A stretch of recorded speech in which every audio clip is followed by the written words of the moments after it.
Hello everyone, welcome to electrical department. LNT में diploma engineer training के online assessment का mail लगभग सभी स्टूडेंट के पास आ चुका है और जिन स्टूडेंट के पास नहीं आया है वो वेट कर ले, उनके पास 102 दिन में असेसमेंट का मेल आ जाएगा। आज के इस वीडियो में हम बात करेंगे कि ऑनलाइन असेसमेंट कैसे क्रैक करें, एप्टीट्यूड और डोमेन की तैयारी कैसे करें, साथ ही इन सभी क्वेश्चन की प्रैक्टिस के लिए आपको हम टेलीग्राम चैनल पर PDF भी प्रोवाइड कर देंगे।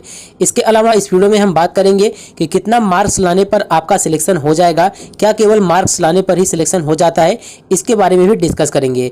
तो देखिए, किसी भी एग्जाम को क्रैक करने के लिए सबसे पहले उसके पैटर्न को समझना इंपॉर्टेंट होता है। तो सबसे पहले हम बात करते हैं एलएनटी डिप्लोमा इंजीनियर ट्रेनिंग का जो 2024 का भी एग्जाम होने वाला है, इसके पैटर्न के बारे में। उसके बाद 1 बाय 1 हम देखेंगे कि कैसे सभी सेक्शन के क्वेश्चंस की तैयारी कैसे कर सकते हैं और सभी में अच्छा मार्क्स कैसे गेन कर सकते हैं। तो चलिए अब आज के इस वीडियो को हम स्टार्ट करते हैं। तो पैटर्न की बात करें तो एलएनटी डिप्लोमा इंजीनियर ट्रेनिंग में बेसिकली आपके दो टॉपिक से क्वेश्चन आते हैं। पहला होता है आपका, हम कह सकते हैं नॉन टेक, और दूसरा होता है technical part. Non tech part को कभी कभी इसमें जो मेल आता है उसमें दिया रहता है कॉग्निटिव एप्टीट्यूड, तो आप लोग उससे कंफ्यूज मत होइएगा। कॉग्निटिव एप्टीट्यूड में भी जो होते हैं 3 सेक्शन होते हैं। यहाँ पर देख सकते हैं ये आपके 2 टॉपिक हो गए, कॉग्निटिव एप्टीट्यूड और डोमेन, जिसमें से कॉग्निटिव एप्टीट्यूड में आपके 3 सेक्शन होते हैं और इसमें 1 सेक्शन होता है। कुल मिलाकर एलएनटी डिप्लोमा इंजीनियर ट्रेनिंग में जो एग्जाम होता है उसमें कुल 4 सेक्शन होते हैं और एक सेक्शन में 30-30 क्वेश्चन होते हैं। ठीक है, तो नॉन टेक की बात करें तो इसमें आपको एनालिटिकल से 30 क्वेश्चन देखने को मिलेंगे, वर्बल से 30 क्वेश्चन, क्वांटिटेटिव एप्टीट्यूड से आपके 30 क्वेश्चन, और इसके अलावा डोमेन यानी कि आप जिस भी ब्रांच से हैं, यानी कि इलेक्ट्रिकल, मैकेनिकल, सिविल, उसके आपको 30 क्वेश्चन देखने को मिलेंगे। इस प्रकार से इसमें टोटल 120 क्वेश्चन होते हैं और जिसके लिए आपके पास 120 मिनट का टाइम दिया जाता है। ठीक है, इसके अलावा इसमें बात करें तो कोई भी नेगेटिव मार्किंग नहीं होता है, तो आप चाहे जितना क्वेश्चन अटेम्प्ट कर सकते हैं, कोई दिक्कत वाली बात नहीं है। चलिए अब हम डिटेल में बात करते हैं कि कैसे आप एनालिटिकल की तैयारी कर सकते हैं, एनालिटिकल में क्वेश्चन कहाँ से आते हैं, और इसके लिए जो PDF है वो आपको हम लास्ट में टेलीग्राम चैनल पर प्रोवाइड कर देंगे। सबसे पहले बात करते हैं क्वांटिटेटिव एप्टीट्यूड की प्रिपरेशन आप कैसे कर सकते हैं, और इसके लिए PDF टेलीग्राम पर ही देखने को मिलेगा। तो देखिए, क्वांटिटेटिव एप्टीट्यूड आपका ये एक ऐसा सेक्शन है जहां पर काफ़ी ज़्यादा अच्छा नंबर आप इसमें ला सकते हैं, क्योंकि इसमें क्वांटिटेटिव एप्टीट्यूड का मतलब है इसमें आपको मैथ के क्वेश्चन देखने को मिलेंगे। तो सबसे पहले तो आपका जो आपने 10th में, 11th में या फिर 12th में या फिर 8th में क्लास 8 में, इन सभी में जो मतलब कि टॉपिक्स होते हैं, लाइक हो गया आपका एलजेब्रा हो गया, जियोमेट्री हो गया, अर्थमेटिक हो गया, ट्रिग्नोमेट्री हो गया, इन सभी टॉपिक से आपको क्वेश्चन देखने को मिलेंगे। यहाँ पर आपको स्क्रीन पर कुछ क्वेश्चन के सैंपल्स देखने को मिल जाएंगे। हम पूरा डिटेल में डिस्कस नहीं करेंगे, नहीं तो वीडियो काफ़ी लॉन्ग हो जाएगा, और अभी आपका कल ही असेसमेंट है तो उसका तैयारी हम इस पर नहीं करा सकते हैं। PDF प्रोवाइड कर देंगे तो आप लोग देख लीजिएगा। ठीक है, क्वांटिटेटिव एप्टीट्यूड के बारे में हमने आपको बता दिया है सकते हैं, तो काफ़ी बहुत मतलब वास्ट सिलेबस है, इसका टॉपिक काफ़ी ज़्यादा है, कहीं से भी क्वेश्चन आपको देखने को मिल जाएंगे। अर्थमेटिक की बात करें तो परसेंटेज के क्वेश्चन देखने को मिल सकते हैं, रेशियो हो गया, एवरेज हो गया। ट्रिग्नोमेट्री में आपको बेसिक ट्रिग्नोमेट्री के क्वेश्चंस आपको देखने को मिल जाएंगे। ठीक है, जब इसका PDF हम प्रोवाइड करेंगे तो आप लोग उसमें देख लीजिएगा कि किस टाइप के मतलब किस लेवल का क्वेश्चन आपको देखने को मिलेगा। इसके लिए आपको अगर पहले से पता होता है ना, तो आप इसकी तैयारी पहले से ही कर सकते हैं। ठीक है, बाकी अपने चैनल पर तो हम पहले से बता रहे हैं कि एलएनटी एक ऐसी कंपनी है जिसमें डिप्लोमा स्टूडेंट का कैरियर ग्रोथ काफ़ी अच्छा है। ठीक है, चलिए तो ये तो हो गया। अब हम डायरेक्ट बात करते हैं कि आप इसमें जो है, जो आपका वर्बल है उसकी तैयारी आप कैसे कर सकते हैं। तो वर्बल की बात करें तो वर्बल का मतलब होता है जैसे बोलने वाला, यानी कि आपको वर्बल वाले सेक्शन में आपको इंग्लिश के क्वेश्चंस देखने को मिलेंगे, लाइक जो आपका सेंटेंस को करेक्ट करना हुआ, एरर को डिटेक्ट करना हुआ, ये सभी टॉपिक से क्वेश्चन देखने को मिलेंगे। ठीक है, तो आप जो आपको मतलब आपको बेसिक ग्रामर का नॉलेज होना चाहिए।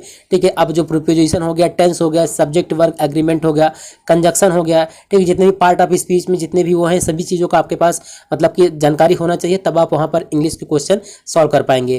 तैयारी करने के लिए आप ग्रामर के किसी मतलब कि लूसेंट का बुक हो गया, उसका मतलब कि उससे तैयारी कर सकते हैं। ठीक है, तो कुछ बेसिक से इंग्लिश की बुक्स होते हैं, उसके सब मतलब उससे पढ़ के भी आप इसकी तैयारी कर सकते हैं। ठीक है, वोकैबुलरी से क्वेश्चंस आ सकते हैं। ठीक है, तो काफ़ी सारे इसमें इंग्लिश में भी टॉपिक होते हैं जहां से आपको क्वेश्चन देखने को मिलेंगे। इसका भी जो सिलेबस का PDF है वो आपको हम टेलीग्राम पर सेंड कर देंगे, तो वहां से आप लोग देख लीजिएगा। करते हैं आप एनालिटिकल की प्रिपरेशन कैसे कर सकते हैं, इसके लिए आपको तैयारी कैसे करना है। तो एनालिटिकल की बात करें तो इसमें आपको जो है क्वेश्चन देखने को मिलेंगे एनालिटिकल एबिलिटी, यानी कि आपको कुछ रीजनिंग टाइप के क्वेश्चन देखने को मिलेंगे। इस सेक्शन में भी 30 क्वेश्चन आपको देखने को मिलेंगे। ठीक है, एनालिटिकल लॉजिकल एबिलिटी की बात करें तो जैसे आपका पजल हो गया, पजल के टाइप के क्वेश्चन आपको देखने को मिलेंगे, सीरीज कंप्लीशन हो गया, पैटर्न रिकॉग्नाइजेशन हो गया, इसके बाद डाटा इंटरप्शन, तो ये सभी क्वेश्चंस आपको देखने को मिलेंगे। लॉजिकल पजल की बात करें जैसे आपका सीटिंग अरेंजमेंट, शेड्यूलिंग हो गया, सीरीज कंप्लीशन की बात करें नंबर एंड लेटर सीरीज के क्वेश्चन देखने को मिलेंगे। ठीक है, तो जो स्टूडेंट किसी कंपटीशन एग्जाम की तैयारी कर रहे हैं उनके लिए ज़्यादा ईजी होगा क्योंकि रीजनिंग का उसमें नॉन टेक में रीजनिंग होता है। ठीक है, फिर डाटा इंटरप्शन में बात करें तो ग्राफ से टाइप क्वेश्चन देखने को मिलेंगे, टेबल हो गया, चार्ट हो गया। ठीक है, तो इन सभी का क्वेश्चन आपको देखने को मिलेंगे। इसके लिए क्या होता है, सबसे ज़्यादा इंपॉर्टेंट होता है कि आपका प्रैक्टिस। तो अगर आप इनकी प्रैक्टिस करते हैं रीजनिंग क्वेश्चंस की तभी आप सॉल्व कर पाएंगे। आप लोग जो पीडीएफ हम प्रोवाइड करेंगे उसको एक बार देख लेंगे तब भी आपको थोड़ा बहुत तो आइडिया हो जाएगा कि हाँ इस प्रकार के क्वेश्चंस आएंगे तो हम उसको सॉल्व कर सकते हैं। ठीक है, आप लोग अगर अभी थोड़ा सा मेहनत करते हैं तो अगर आपका असेसमेंट क्लियर हो जाता है, फिर इंटरव्यू आप क्लियर करेंगे तो आप एल&टी जैसी कंपनी ज्वाइन कर पाएंगे। ठीक है, तो इसमें 3 आपका ये हो गया। अब डोमेन की बात करें तो डोमेन में आप जिस भी ब्रांच से हैं, इलेक्ट्रिकल से हैं तो डिप्लोमा के 6 सेमेस्टर में जैसे बेसिक इलेक्ट्रिकल की बुक होती है तो वहाँ से आप एमसीक्यू क्वेश्चन देख सकते हैं।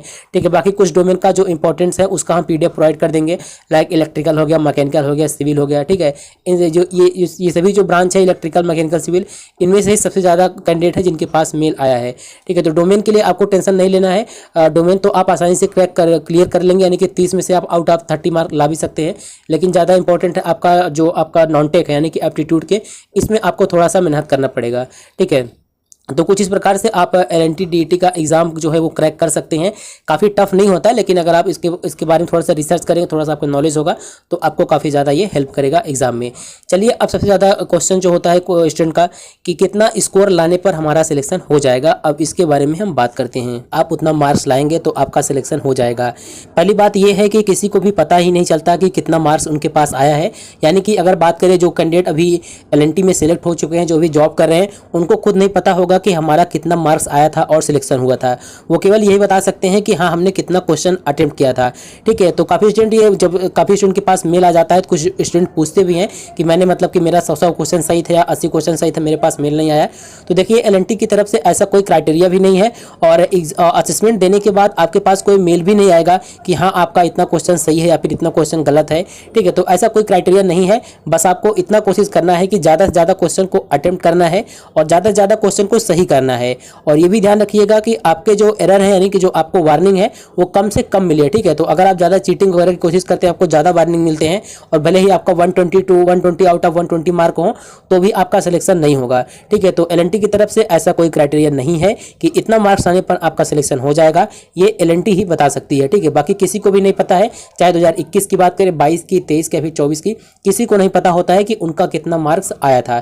ठीक है, बस इतना ही कोशिश करना है कि ज़्यादा से ज़्यादा क्वेश्चन अटेम्प्ट करना है और सही करना है और जो वार्निंग और एरर का जो वो है वो कम होना चाहिए। ठीक है, तो ये इस क्वेश्चन का आंसर हमने आपको दे दिया है। बाकी कोई क्वेरी है तो आप हमसे कमेंट में पूछ सकते हैं, वहां पर आपको हम रिप्लाई दे देंगे। बाकी पीडीएफ के लिए टेलीग्राम और व्हाट्सएप ग्रुप ज्वाइन करना ना भूलें।